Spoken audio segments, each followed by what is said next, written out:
তো এই দেখো কাউরাইত কেন উচ্চ বিদ্যালয়ের মাঠে হ্যালো গাইস, চলে আসছি আজকে হাতে এগুলো লাগাবো। এগুলো না লাগিয়ে নিব হাতের ফুলের ছাপ। তো এই ছাপগুলো আমি দেখতেছিলাম আর বলতেছিলাম, ছোটোবেলা অনেক লাগাইতাম, হাত একদম লাল করে ফেলতাম। তো মামাকে বলতেছি, মামা একটা ছাপ লাগিয়ে দেন হাতে। তো মামা বলতেছে আপনি চয়েস করেন। তখন আমি চয়েস করতে গেলাম, তখন মনে হলো এটাই মনে হয় খুব সুন্দর। তো সুন্দর করে এখন লাগিয়ে নিব। তো খুব ভাল লাগতো ছোটোবেলা যখন এগুলো হাতে দিতাম, কতই না ভাল লাগতো, তাই না? তো যাক, এখন বসে আমি হাতে লাগিয়ে নিচ্ছি, দেখি ছাপটা কেমন হয়। এই যে এখন ছাপটা বসায় নিলাম। মোটামুটি আমি বুঝতেই পারি নাই যে এটা তো হালকা হবে, হয়তো অন্যটা নিতাম। যাক, খুব সুন্দর হয়েছে। এখন ছাপ লাগানোর পালা শেষ, টাকা দিয়ে এখন চলে যাচ্ছি।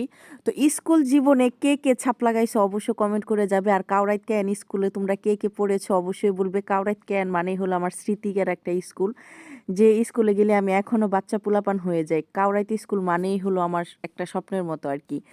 আমার মনে হয় আমি যখন স্কুলে গেছি আমার মনে হচ্ছে যেন আমি সেই স্কুলের ছাত্রী আবার হয়ে গেছি সেই আগের মতো। সত্যি স্কুল জীবনের স্মৃতিগুলো কখনোই ভোলার মতো না। তো চলে আসলাম এখন শহীদ মিনারের সামনে, যেহেতু আগে এরকম ছিল না, এখন নতুন করে শহীদ মিনার এরকম সুন্দরভাবে করা হয়েছে, তাই নিচে দাঁড়িয়ে দুই একটা ফটো তুলে নিলাম।